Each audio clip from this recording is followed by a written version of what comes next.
Okay guys, this is going to be your last project. Once again, kitchen table ceramics. This is one of my favorites. And I'm going to shoot this in segments. You'll be able to find it at Beverly Hills Pottery CO on YouTube. So bear with me. It'll probably be about 5 or 6 segments just to make it easy. Watch them one at a time. But the first part of this is going to be, what are we doing? We're going to do what's called trompe-l'oeil. And it's a French term, and it's basically the art of fooling the eye. And so we're gonna take something like a hat. Now, this is a boring hat. Personally, I've had some students do great cowboy hats, really interesting things, but you're gonna get all the detail. My wife doesn't know, but I sort of, now she does, because she's sitting across from me doing her work. That I stole one of her really cool Kate Spade purses. Be careful if you're stealing a nice purse. We don't want to dirty it and ruin it and then have to send it out for cleaning, right? So don't steal your loved one's best purse. If so, wrap it in like a nice plastic. So if you're working around clay, we don't mess it up. So we want to be really careful with this. And I have some finished little projects that I brought here, and I do some big ones and small ones. We're going to do smaller ones for home, and you can make a few of these, make them with your family, the kids. This was one of my kids' cowboy boots, and it's actually to scale. So instead of like bronzing the baby shoe, this was their first cowboy boot, and one had one in brown and one had one in purple, and so there's another one that looks very much like this in bright purple. And so here we go. Here's a cool cowboy boot, and it's got a heel and a sole, so you can do all that. What makes this project special, and it's hard to see, I'm going to bring this in a little bit, is you can see all the detail. You can see all the stitching, the design work, the buttons, zippers.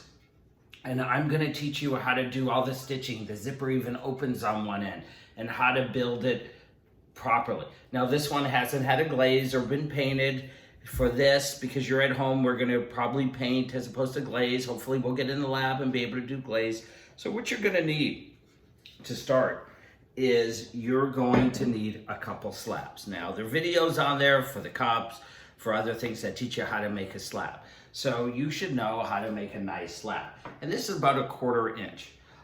We also want to get it to a leather hard so it starts to hold its own shape. You don't want it too hard or you're gonna crack and break. But if it's too soft, that's not gonna work. And for this case, for extra parts, I made 2 slabs. So I have 2 really nice slabs ready to go. I got my tools here. It really helps to have a purse close by so we can look at it. For slip, I'm using vinegar, and we're gonna start constructing this slab. And you wanna look at the shapes. This is a really neat purse where it caves in on the side here, and it has a nice fold over. And even in the back, things I love is like beautiful stitching, and you can see the stitching that goes along. And I'm gonna teach you how to fake that and how to put in something that looks like stitching. And I'm gonna show you some great tricks. With handles, I tend to put them together a lot. I do something like that. We have to take some liberties so that they are solid when we move it around, they don't break. I tend not to use a loop latch like this. Some people do. They tend to break a little more, where I'll tend to put it permanently on the bag and stitch it in. So sometimes you have to take some liberties.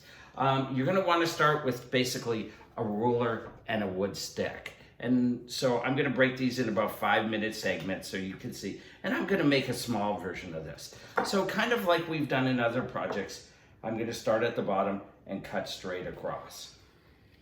So I use my wood board. Don't cut on your parents' table. Don't destroy that. Lay down some cardboard or any kind of wood so you don't ruin your surface. That's really important. You can take a piece of board if it's small enough and put a pillowcase over it and do that. Now I'm gonna come here and we're gonna do this about 3/4 size, and I'm just gonna cut it here.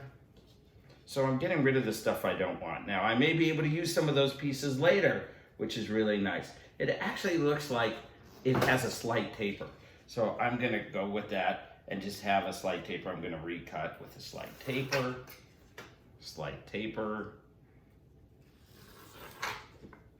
And they may have made it in one piece. I could make it in one piece, or I could do a fold over.